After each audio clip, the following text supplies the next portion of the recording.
वक्त का काम तो है गुजरना, बुरा वक्त हो तो सब्र करे और अच्छा वक्त हो तो शुक्र करे। हम सभी के जीवन में अच्छा समय बड़े लंबे समय तक बना रहे, इसी कामना के साथ आप सभी का तहे दिल से स्वागत है आपके अपने पसंदीदा मॉर्निंग लाइव शो बिहार बिहान में। और आज की सुबह मैं हूं आपके साथ शक्ति। दर्शकों, ज़िंदगी में कभी हार तो कभी जीत, कभी उतार तो कभी चढ़ाव, तो कभी सुख तो कभी दुख लगा ही रहता है, क्योंकि ये सब भी ज़िंदगी के ही हिस्से हैं। ज़िंदगी में कई बार कुछ ऐसे चीज़ें होती हैं जो हमारे हाथ में नहीं होती और हमें ना चाहते हुए भी उन्हें एक्सेप्ट करना पड़ता है और आप उनके साथ आगे बढ़ना पड़ता है। दर्शकों, ज़िंदगी में कोई नहीं चाहता कि उनके जीवन में दुख हो, कष्ट हो, पीड़ा हो। अगर हमारे हाथ में होता तो हम कब का इन सब चीज़ों को अपने लाइफ से डिलीट कर चुके होते। इसीलिए इस बात को समझने की आवश्यकता है कि ज़िंदगी कोई पेन ड्राइव नहीं है जिसमें हर वक्त हमारी पसंद का गाना बजे। ज़िंदगी तो एक रेडियो की तरह है जिसमें कब कौन सा गाना बज जाए पता नहीं चलता और हमें उसे सुनना ही पड़ता है। इसलिए ज़िंदगी में अगर कुछ अच्छा होता है तो उसे भी एक्सेप्ट करें, अगर कुछ बुरा होता है तो उसे भी एक्सेप्ट करें, क्योंकि ज़िंदगी का हर हिस्सा, ज़िंदगी का हर पल बहुत ही ख़ास होता है, बहुत ही खूबसूरत होता है और ज़िंदगी हर हाल में खूबसूरत है। इसीलिए हमेशा खुश रहे, स्वस्थ रहे, एक अच्छा जीवन व्यतीत करें। तो चलिए इसी के साथ कार्यक्रम की शुरुआत करते हैं। बढ़ते अपने पहले सेगमेंट की ओर, देखते हैं आज का अनमोल वचन।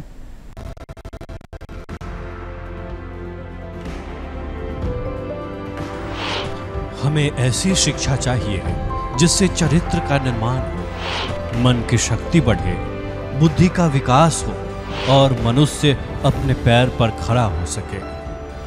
स्वामी विवेकानंद। दर्शकों, कहते हैं कि हर दिन खुद में बहुत ही खास होता। आज एक और ख़ास दिन है, आज विश्व कंप्यूटर साक्षरता दिवस है। आज के इस आधुनिक युग में हम कह सकते हैं केवल कंप्यूटर, इंटरनेट ना केवल हमारे रोज़गार के लिए, हमारी शिक्षा के लिए ज़रूरी है, बल्कि आज यह हमारे जीवन का एक महत्वपूर्ण हिस्सा बन चुका है। तो चलिए आज विश्व कंप्यूटर साक्षरता दिवस पर कंप्यूटर के महत्व को जानते हैं, इसके साथ को जानते हैं, साथ ही साथ इसके नए स्वरूपों को जानते हैं हमारे आज के विशेष अतिथि से। हमारे बीच मौजूद है professor doctor Ramakar Jha, NIT Patna. Sir, आपका तहे दिल से स्वागत है हमारे कार्यक्रम बिहार बिहार में।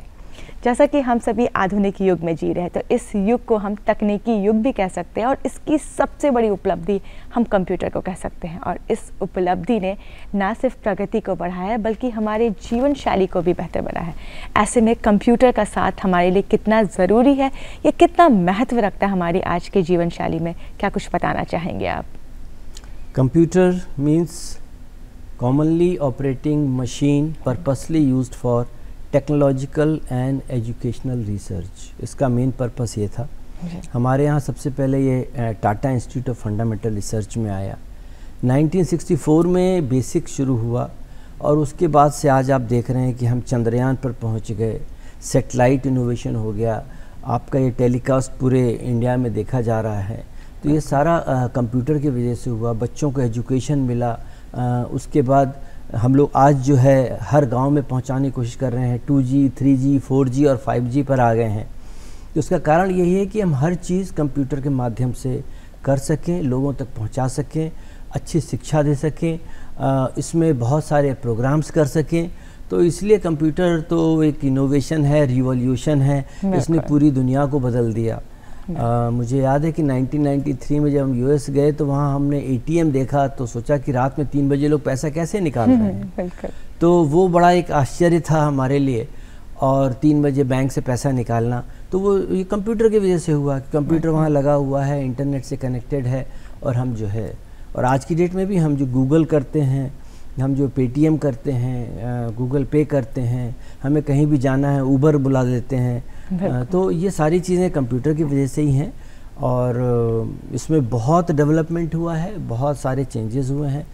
पहले डाटा पंचिंग करना पड़ता था, जब कंप्यूटर्स में जब हम लोग पढ़ते थे तो उस वक्त पंच करते थे डाटा, तब वो प्रोग्रामिंग आती थी।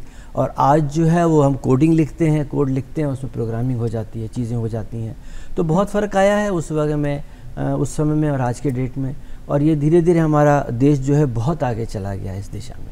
बिल्कुल, वाकई हम कह सकते हैं computers like a magic box, Yes. जिसने पूरी जिंदगी मतलब पूरे जीवन शैली को एक बहुत ही सिंपल और बहुत ही इजी वे में आगे बढ़ने के लायक बना दिया है। और कहते हैं ना कि इस कंप्यूटर ने हर क्षेत्र में प्रगति की है, चाहे वो विज्ञान हो, चिकित्सा हो, शिक्षा हो या व्यापार हो। और इसीलिए कहा जाता है कि कंप्यूटर का ज्ञान होना सबके लिए बहुत ज़रूरी है। और इन्हीं बातों को ध्यान में रखते हुए विश्व कंप्यूटर साक्षरता दिवस मनाने की शुरुआत की गई। इस विशेष दिवस पे क्या कुछ कहना चाहेंगे? इसे मनाने का मूल उद्देश्य क्या है? हाँ, मूल उद्देश्य 3 थे। एक तो ये था कि हम उन लोगों तक कंप्यूटर के बारे में बताएं जिनको उनके बारे में पता नहीं है। बिल्कुल। हम बच्चों को, बुज़ुर्गों को और जो महिलाएं हैं जो कि 50% हैं, जो कि अपने यदि वो शिक्षित हो जाती हैं, कंप्यूटर जान जाती हैं, तो बहुत चीज़ें हो जाएंगी और आज की तारीख में बहुत आगे बढ़ गया है। तीसरा जो है हमारा डिजिटल बूस्टिंग, जो डिजिटल वर्ल्ड चला गया है, हर चीज़ को हम उसको बूस्ट करें, जिसके लिए हमारे भारत सरकार के बहुत सारे प्रोग्राम्स हैं। ये 3 मुख्य उद्देश्य हैं जो कंप्यूटर साक्षरता दिवस पर हैं। और इसमें अलग अलग लेवल पर अलग अलग, देखिए जहाँ पर जो कॉलेज हैं, बड़े बड़े शहर हैं, जहाँ लोग शिक्षित हैं, पढ़े लिखे हैं, वहाँ तो मेडिकल साइंस में, चाहे इंजीनियरिंग में, चाहे किसी भी क्षेत्र में आप देख लें, तो कंप्यूटर को बहुत ज़्यादा उपयोग हो रहा है। लेकिन जब ग्रामीण क्षेत्रों की तरफ जाते हैं, जो कि हमारे देश का मुख्य उद्देश्य है कि 5G तक हम चले गए और हर गांव में हर बच्चे के पास आजकल मोबाइल है, कंप्यूटर्स है, तो साक्षरता दिवस पर तो यही है कि हमें उनको जितना साक्षर बना सकते हैं जिससे कि वो आगे बढ़ें और कहीं कहीं धोखाधड़ी भी आती हैं तो वो ना, उससे बच जाएं, वो ज्ञान प्राप्त करें, क्योंकि हर चीज़ के 2 पहलू होते हैं। तो साक्षरता दिवस में तो यही कि उनको साक्षर बनाया जाए हर लेवल पर। हमारा एक किसान जो बहुत गरीब है और खेतों में बैठा हुआ है, उस तक वो चीज़ें पहुंच जाएं, तो ये उद्देश्य होना चाहिए। और यही उद्देश्य है हमारी भारत सरकार का, बिहार सरकार का, जितने भी सरकारी ऑफिसर्स हैं, तो उनका यही उद्देश्य है। उसी दिशा में हम आगे बढ़ रहे हैं और पढ़ेंगे भी। आपने बिल्कुल सही कहा कि अगर इसके मूल उद्देश्य की बात करें तो 2001 में NIT पटना के कार्यक्रम में एक सर्वे के जरिए पता किया गया था कि कंप्यूटर यूज़ करने वाले के जो यूज़र्स होते हैं वो उसमें मैक्सिमम मेल इन्वॉल्व हैं। इसलिए बच्चों के लिए, महिलाओं को आगे बढ़ाने के लिए इस दिन को मनाने की शुरुआत की गई। तो ये तैयारी कैसे की जा रही है? हाँ, अब ये नेशनल इंफॉर्मेशन टेक्नोलॉजी जो है, national institute of information technology NIIT 2001 में आया और उनका यही उद्देश्य था जो 3 अभी मैंने बताया आपको। तो उसमें हर गांव में, हर स्कूल में अब उन्होंने ये किया हुआ है कि स्पेशली जब हमारा कोरोना काल आया, तो कोरोना काल के बाद तो पूरी दुनिया ही बदल गई। लोग ऑनलाइन में चले गए और यदि कंप्यूटर में बच्चों की शिक्षा हो गया, स्कूल ले लीजिए, गाँव में ले लीजिए, देहात में ले लीजिए, महिलाओं को आशा महिलाएं हो गई, चाहे हमारी आंगनवाड़ी हो गई, उनको ड्रोन सिखाया जाने लगा और उन्होंने ड्रोन से खेती करना शुरू कर दिया। तो ये डेवलपमेंट दिख रहा है हमको। मतलब ये नहीं है कि हम सिर्फ किताबी 2001 में शुरू हुआ और 2024 में आप देखेंगे तो आपको अभूतपूर्व परिवर्तन दिखेंगे, चाहे वो महिलाओं के क्षेत्र में हो, चाहे बच्चों के क्षेत्र में हो। और जहाँ तक कॉलेजेस हैं, उसमें तो हमारे प्रधानमंत्री जी की, आदरणीय प्रधानमंत्री जी की योजना है हैकाथॉन करके।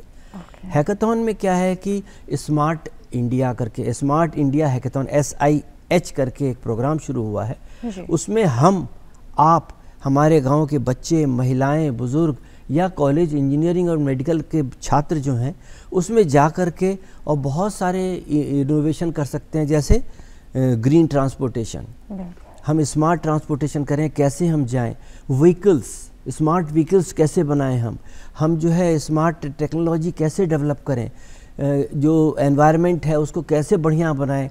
तो उसके लिए बहुत सारे सरकारी कार्यक्रम हैं जिनमें वो पैसा भी देते हैं और सिखाते भी हैं। तो वो बहुत, हैकाथॉन नाम है उसका, SIH करके, स्मार्ट इंडिया हैकाथॉन। हमारे जितने भी छात्र, महिलाएं और जो देख रहे हैं स्कूल कॉलेज के हैं, वो इसमें अप्लाई कर सकते हैं, उन्हें स्कॉलरशिप भी मिलेगी और नया आइडिया भी आएगा। बिल्कुल, जैसे कि आपने बताया कि आज कंप्यूटर का ज्ञान देखा जाए तो बच्चे के पास भी, लेकिन ये भी हम बात मान सकते हैं कि आज भी एक ऐसा वर्ग है, एक ऐसे उम्र के लोग हैं जिनके जो इतने कंप्यूटर एक्सेस फ्रेंडली नहीं है, तो उन्हें किस तरीके से आप जागरूक करना चाहेंगे? बहुत इम्पॉर्टेंट क्वेश्चन है ये, क्योंकि हम जो बात करते हैं वो शहरी लोगों की ही बात करते हैं, जहाँ जो थोड़ा सा आगे बढ़ गए हैं, मध्यम वर्गीय या उच्च मध्यम वर्गीय हो गए या ऊपर वाले हो गए, लेकिन जो गरीब तबके हैं वहाँ पर, तो उसमें देखिए, इसमें सरकार के तो बहुत सारे प्रोग्राम चल रहे हैं। एज इंडिविजुअल मैं भी एक स्कूल में, आज जैसे विश्व साक्षरता दिवस है कंप्यूटर का, तो हम भी वहाँ जा कर के एक कंप्यूटर डोनेट करें। हम जो है जो गवर्नमेंट के प्रोग्राम्स हैं उनका कंपेनिंग करें, उसका प्रचार प्रसार करें, जिससे कि उस बच्चे को भी वो चीज़ें पता चलें कि ये होता क्या है। जो एक भय है उनके मन में कि ये हम नहीं कर सकते हैं और हम नहीं सीख सकते हैं, उस दिशा में हम जाएं। तीसरा जो है, जो उनके अंदर उसके लिए जो NGOs काम कर रहे हैं या जो भी संस्थाएं काम कर रहे हैं, जो भी प्राइवेट स्कूल्स हैं, सरकारी स्कूल हैं, उनसे हम कहें कि ये करना आपके लिए आवश्यक है, इसके बिना नहीं हो सकता। और बहुत सारे प्रोग्राम्स अभी शुरू हुए हैं, लेकिन वो बच्चों तक नहीं गए, उनके शिक्षकों तक हैं।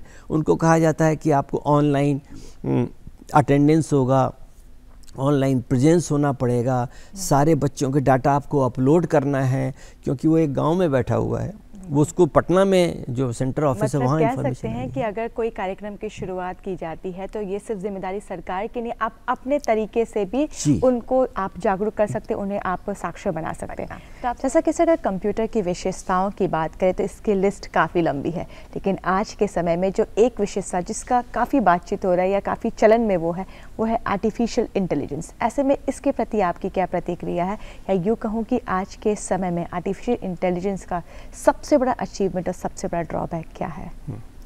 AI तो हमारे लिए पुनः एक रिवॉल्यूशन हो जाएगा, पूरा ही युग ही बदल देगा।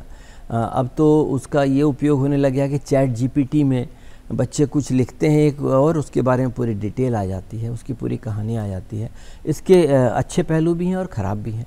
इसी तरह से AI का जो आजकल आपके TV प्रोग्राम्स में एंकर आ गए हैं, तो कई बार क्या होता है कि हमें जैसे AI में अब हम बढ़ रहे हैं और हमें बढ़ना ही पड़ेगा, क्योंकि भविष्य उसी में है।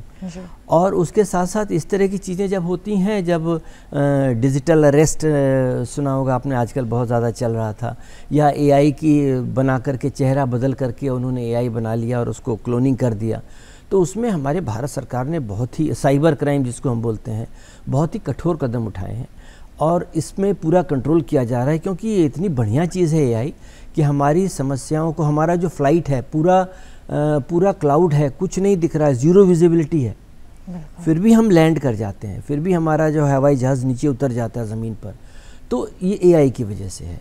बहुत सारे प्रोग्राम्स हैं, अलग अलग तरह के प्रोग्राम्स हैं। तो AI हमारे लिए वरदान की तरह है यदि हम इसका सही सापेक्ष में देखें।